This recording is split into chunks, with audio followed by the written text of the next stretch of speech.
All right, guys, welcome to Monthly Sport Call. I believe this is number 6. Coach Arian, Coach Asia coming at you live. Coach Arian wrangling 2 chitlins on his playground at home. I'm sitting out here enjoying this nice little, looks like a little rain shower that came through in this massively terrible heat. Hopefully you guys are staying cool out there. You guys are staying hydrated. Today, we are going to keep it short, sweet, to the point.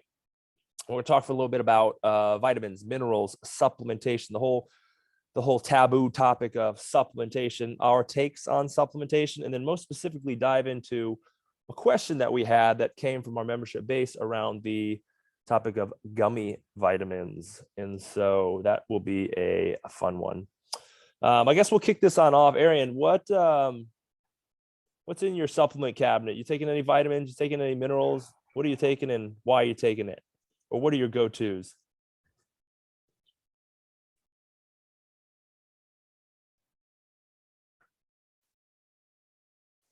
Oh, looks like Arian giving me the cold shoulder. He's having some connection issues. So, there he is. Can you hear me? Yep.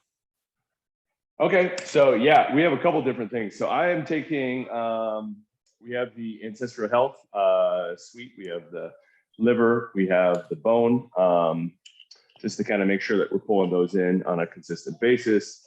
I have played with a vitamin, couple different blends. I've tried playing with it and without it. I've noticed that I haven't needed to have one, and that probably will dovetail into our conversation, being that we're probably getting enough from our diet, keeping it diverse, keeping it probably adequate enough. I am taking some hair support, which has been making a significant difference. And I might put a post together or something like that just to talk about just how much progress I've made up to this point. And that's really it. What were the first 2 you said? So the Ancestral Health, the liver, and the bone from the gym. Ancestral Supplements. Yeah, I'm a big Ancestral Supplements fan too. And so Arian's talking about Ancestral Supplements. We sell actually 2 at the gym. We have Ancestral Supplements, desiccated liver, and we also have desiccated bone and marrow. Arian, why do you, if you don't mind, why do you take those 2 supplements most specifically? Well, so just knowing specifically how hard it is to come by a regular source of liver and then to also have the family eat it. So it just becomes a much easier ask to mix it into things. And so convenience probably is the first. It's something that's easy and readily available. It goes down quick. You don't have to fight taste or anything like that. And then it's just knowing that like probably the biggest chunk of minerals and vitamins we're missing is probably found in those 2.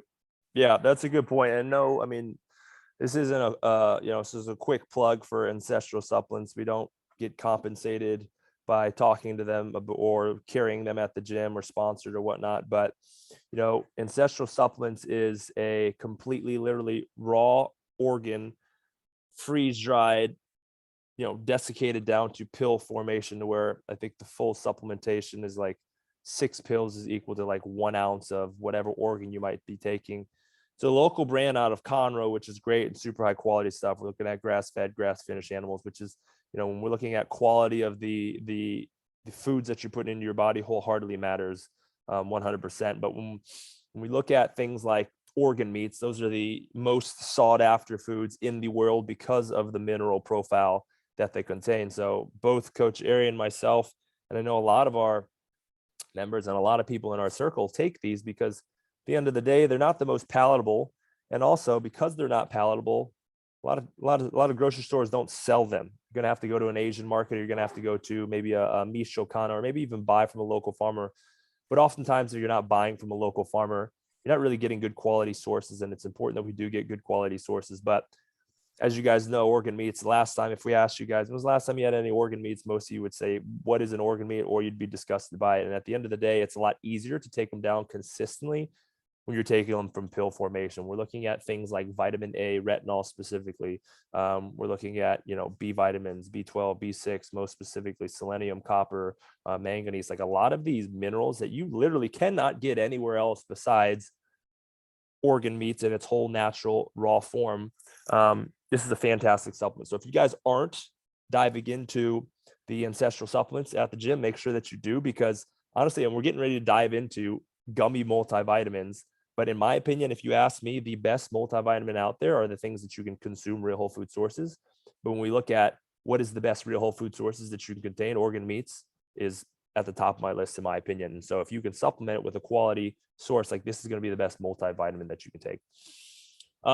Aaron dropped some other things that he's taking some stuff specifically for his hair, which he's seeing phenomenal results on. Yes, Coach Aaron, we would love to see some a post on that, as that's something that I think a lot of people deal with, but they don't know how to approach that, I guess, the way that you are. But when we circle back and we look at vitamins, minerals, supplements in general, they do exactly that. They supplement a real whole food diet. And I would argue to say that most of us, if not all of us, are deficient somewhere, but we're not going to know where we're deficient unless we're getting checks under the hood, unless we're getting our blood taken and we're looking at specific profiles and panels to show us where our deficiency might be. And then where vitamins, minerals, and supplementation can come into play is, I know I'm deficient here, so I can supplement with that. Oftentimes, though, we get caught up in the idea of like just taking things to take them. And so, a multivitamin would be a really good example of this, because it's like, oh, it's a multivitamin. It's got all these different vitamins and minerals in them. Surely I'm deficient somewhere. So let me just take this shotgun approach and let me take it on in. The thing that we got to be mindful of, though, is there are things like over supplementation or toxicity of certain vitamins and minerals to where we potentially could be doing this. I would say that most of us probably aren't in the issue of like toxicity to where we're overtaking certain supplements. I would say we're probably over consuming certain foods that could be more problematic than like vitamins and minerals. But also we're kind of just like, throwing something at the wall and hoping it sticks. So if you guys are really looking at taking the most dialed in vitamins, minerals, and nutrients that are necessary for you, I would really strongly suggest that you guys get a pretty detailed blood panel pulled. We definitely have lots of resources that we can suggest out. And we're not talking about your typical general practitioner panel where they're looking at HDL, LDL, cholesterol, like basic stuff. That can give you some good information, but that's not going to dive deep enough into finding out which vitamins and minerals are sufficient for you. And then from there, supplementing with the right stuff, but not just buying any stuff. And that's kind of what's going to dovetail us into this conversation on gummy vitamins. Is the supplement industry is the most unregulated industry out there. So when you guys are buying supplements off the shelves of Costco or Kroger or whatnot, the likelihood of what they're saying is on the product, what they're saying is on the label that's inside the product, it's probably not the case. Or there's some sort of propriety blend, which means that there's probably less of the beneficial things of why you're taking the product in the first place. So it's not that all supplements are bad. It's just you have to know the right trustworthy companies and brands out there that are standing by their word and saying what's on the label is actually in the product. Now, we can stand behind the products that we carry at Behemoth. We've kind of vetted them all. We take them ourselves and we know that they're trustworthy brands. So if there are things that you're looking for that we provide at the gym, we'd wholeheartedly recommend you get them there.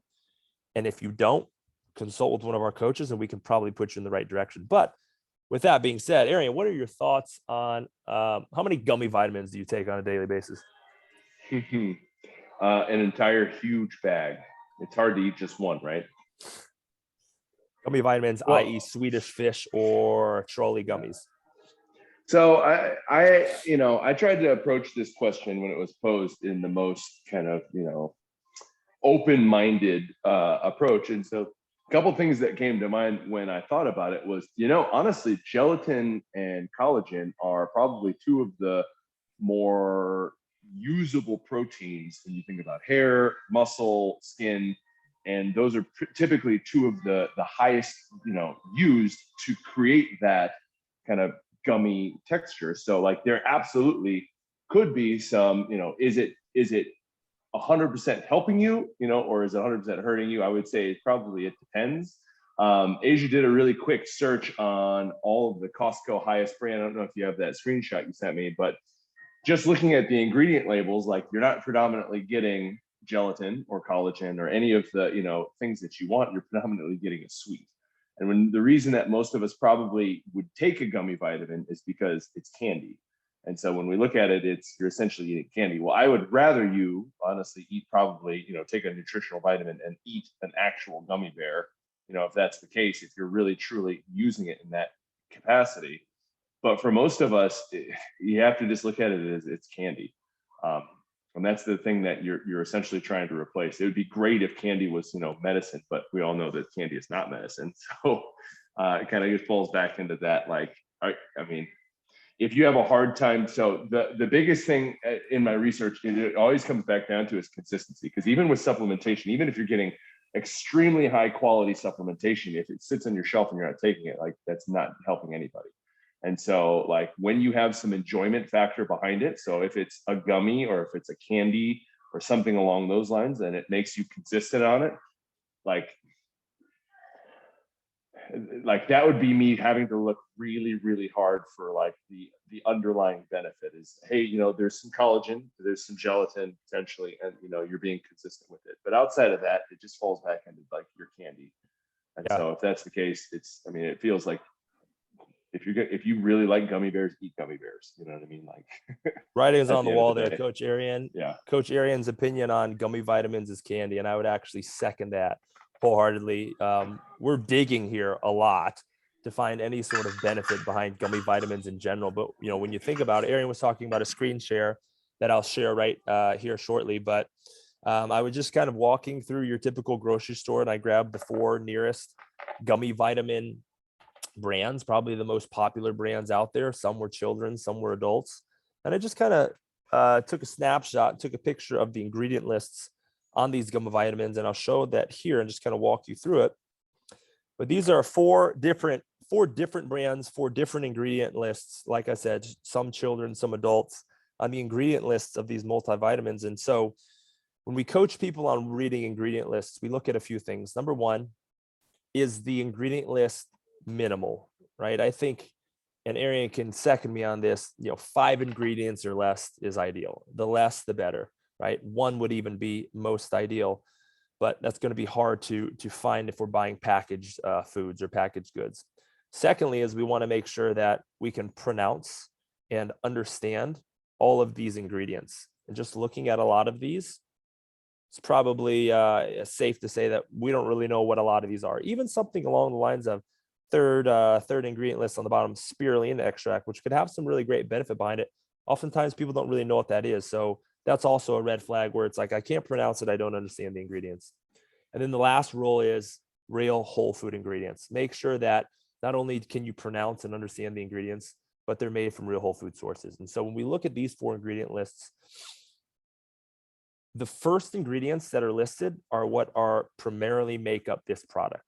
So if we're looking at all of these 4 different brands of gummy vitamins, the first ingredient is corn syrup or organic cane sugar. We're looking at sugar here. The second ingredient is sugar or tapioca syrup or tapioca syrup. So that's essentially sugar as well. And then we get into the third ingredient, which of course, in order to make it a gelatin, make it a gummy, we have to have gelatin in there. And oftentimes this gelatin may not be coming from a grass-fed quality source. It may not even be coming from an animal source. Oftentimes like pectin, which I think you see on the bottom ingredient list, that can also emulsify products as well, but does not come from animal sources. So like Arian was saying, gelatin is a great source for hair, skin, nails, connective tissue, things like collagen, reason we take collagen as well. But like that's way down the list of the ingredients where we're looking at the first 2 major ingredients of these products is essentially sugar. And then we get into things like ascorbic acid, which is great. It's like vitamin C. But at the end of the day, like Arian had mentioned to me, is like when you're taking these gummy vitamins, it's essentially sugar and vitamin C. And I would venture to say that there's probably a lot of candy brands out there that are adding vitamin C or ascorbic acid to their products as well and calling them healthy. And so at the end of the day, we're putting the stamp on gummy vitamins being candy. It's a brilliant kind of proposition from the companies that are making these, because like Arian said, is the most effective supplement is the one that you're taking consistently.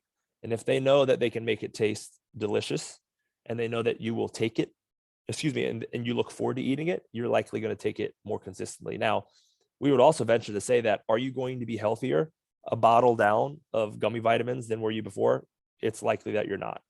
And we'll come back to how we started this conversation is, if you guys are seeking out vitamins and minerals, get them from real whole food sources. If you're wondering which vitamins and minerals you're going to need that's going to be most sufficient for your bodies, get a detailed blood panel and see where your body is deficient. Because if you're just pumping a bunch of vitamin A into your body, right, and you could potentially have too much vitamin A in your body, which is unlikely, you could push yourself to more unhealthy numbers than would you be before. And so instead of like throwing something on the wall and hoping it sticks or taking the shotgun approach, if you really want to dig in and figure out which vitamins and minerals are going to be best for you, that's the approach to take. Now, we're all for and support the approach of saying, hey, these things are probably more healthy for me than not, so I consume more of these. A good example is ancestral supplements. We know that none of us and none of you guys are eating organ meats on a consistent basis. We know that they provide a specific panel. So taking these and taking them from a trustworthy resource is going to be better than not taking them at all. But we would also say that taking gummy vitamins is likely not going to serve the same purpose. Plain and simple. Aaron, you got anything else to follow up with that? Otherwise, I think we're in agreement on that one. Yeah, no, that's yeah, hard to be too controversial with that. Yeah, back to kind of what you mentioned with blood work and kind of knowing where you're at. I think the idea is doing a bare minimum just to get the maximum out of the doing the most of a little bit to get the best approach. And I think that's definitely something to think about. Like how often are you getting your blood work done? I know that a lot of us probably get our car checked on or take care of our car maintenance more often than ourselves. I am one to fall into that too, just with having gone in and out of healthcare and all the other pieces that goes to it. But I think when we start paying attention to even the way that some of us who do I've had a few people talk to me about just some labs recently, and something to just remind yourself of is that a lot of times the labs that you guys are pulling aren't really pulling for optimal health. They're just pulling based off of statistical data. And a lot of times you're seeing people who are not in optimal health drive the majority of that. So you're not really seeing like, hey, this is the optimal LDL or HDL. And so it's, it would be great if, it was, hey, we just need this much vitamin C, or hey, we just need, this much LDL, or this is the bad cholesterol, this is the good cholesterol, but it does get really confusing. And so for those people who are taking a vitamin or taking a multivitamin or reaching out and trying to grab some of the, what it feels like is this is the bare minimum, or at least I'm taking this, to consider looking at like a liver or an organ meat as that replacement for if I really wanted to do the best. Because at the end of the day, like when you start looking at like a liver or some of these pieces, like those are the things that I would be more aggressive in trying to overcompensate or overdoing than, a gummy vitamin or something. And if it's something that is, I would say, hard for you to keep up with, then it just comes back down to routine. Like, where do you put your vitamins in relation to like where you start your day? If it's in a drawer that you never open and you have to just seemingly have to remind yourself and follow upon it. I've taken a significant step kind of getting back into kind of some of the healthcare stuff or hair care stuff that I've taken, of putting things that are important to me, like by my toothbrush, so that it is I walk past it. It's not that I don't want to take it or that I'll forget, but as soon as I see it, it becomes a lot easier to remind myself to, hey, I have to take this pill, or hey, I have a specific thing, and I'm anchoring it to some additional habits. And so I guess roundabout way of saying, if the two things. You're on mute, Arian. Nutrients from your diet, in which supplementation of a multivitamin or something along those lines are something that you could use, like look into maybe an organ meat or an organ meat supplement, kind of like we carry at the gym, or even if you wanted to go and have the real thing yourself. Secondly, is just kind of where you have that in place of your day-to-day routine. Because if it is somewhere that you very seldomly see or you find yourself forgetting, Like put your car keys right next to it, or do something where it's like, hey, every time I walk past this, I see it and I'm immediately reminded, so that I can be a little bit more consistent with that. But that has made a significant improvement on my consistency, because that is something that I struggle with from time to time, is just remembering. Not that I don't want to, not that I can't, but it's just, especially on days where you're busy, it's easy to walk past it and forget it until the next day. And it's like, dang. So just some thoughts there. Yeah, those are some good tidbits about behavior building, especially if you guys know if you're spending money on good quality supplements and you're having a hard time taking them, pairing them with things that you already do, like Arian mentioned, brushing your teeth, drinking your water, grabbing your car keys, can be really, really helpful. But the last points that we want to make here is, I think oftentimes we think about health, or we think about fitness improvement, or we think about changes to our body composition. I think it's this thoughtless, mindless process of like, I'm just going to buy the Centrum multivitamin at the store. I'm going to go on the the CVS shelves and get some fish oil. I'm going to buy this brand of gummy vitamins because it says it's a multivitamin, and I just have heard or read in Men's Journal or whatnot, taking a multivitamin can be beneficial. I don't think that that's like, and it's not our fault for believing that, because that's what mass society is pushing out there. But I think we need to take it a step further and kind of question the quality of these supplements, and then also figure out if we need these supplements or not. And the only way to figure that out is to get a relatively detailed panel pulled and see where you're deficient. And you cannot absolutely get these at a general practitioner. And like Arian was mentioning, there's a functional approach, which is what you guys are seeking, health and well-being. There's a conventional approach, which is, look at our world today, right? Over half of our population is obese or overweight. We have, a good portion of folks out there with one, if not two, chronic diseases. Like, I would say that we're not in a healthy position. And so when you go to your general practitioner, they might not be going off of health numbers. They might be going off of disease numbers. So if you're looking at a detailed, accurate panel pull, you might have to take it a step up and go and see a functional practitioner to give you some advice and some recommendations and directions on what to look for and how to supplement with. The last thing that I wanted to bring up is, Arian made a good point. I think there are some supplements out there, or vitamins, that, as long as you're getting a good quality brand, are great, like bang for your buck, where it's like, okay, if I'm not going to get a panel pulled and I'm just going to take something because I know that I'm not eating it, or it would probably benefit me to just have some additional of this. Like, Arian, what would be the top supplement for you, or the top two supplements that would fall into that category of like, okay, I don't know where my specific numbers are, but this is a product that, because of the research, because of the data, because of the history, because of what I know about it, is just a great solid vitamin, mineral supplement product to be taking? Hi, buddy. That's a really good question. I would say a lot of them fall back into kind of male versus female. I know female, typically it's very hard. Hold on a second. Here you go. Take it. It's very hard to come by enough protein on a consistent basis. And so, to be honest, I would almost look at like what are you missing in that protein window? And sometimes it's the I have to pass it back to you, dude. That's all right. I'll pick it up where Aaron's at. What he's saying, and this is actually a direction that I didn't think that he would take, but when we're looking at female specific, I would even say men in general, just like as a society, especially ones that are into health and fitness, the people that are listening to this, is we're deficient in protein. Like, we're not eating enough protein, whether, mass media is pushing this, or we're just not tracking these things or understanding. And so I think where Arian was going is having a really good protein supplement, something that's powder based, that's high quality. Excuse me, guys. From whether it's a bovine powder, it's a whey powder, it's an egg white powder, whatever's fitting for you, so long that it's a brand that's trustworthy, that that what they're putting on the label is in the product.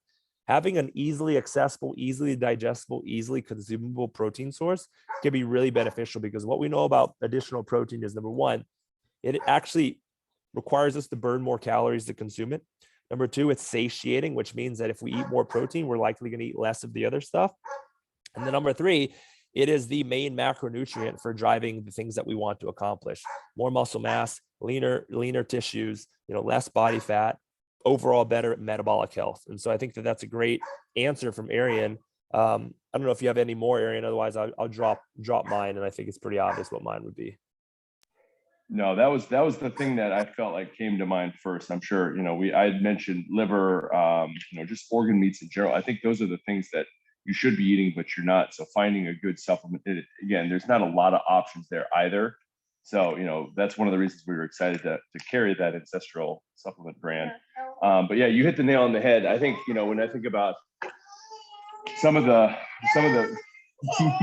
some of the big struggles and what supplementation could solve, a lot of times too, it could be cravings. It could be, especially if you find a good supplement, or a good protein blend that essentially would help you support almost like a nutritional piece, where it's like, hey, I know that I crave sweet at the end of the day, or I crave, a chocolate sensation, like a good way to kind of, cover that basis, but also getting enough of everything else. Not that you have to make it a staple of your diet.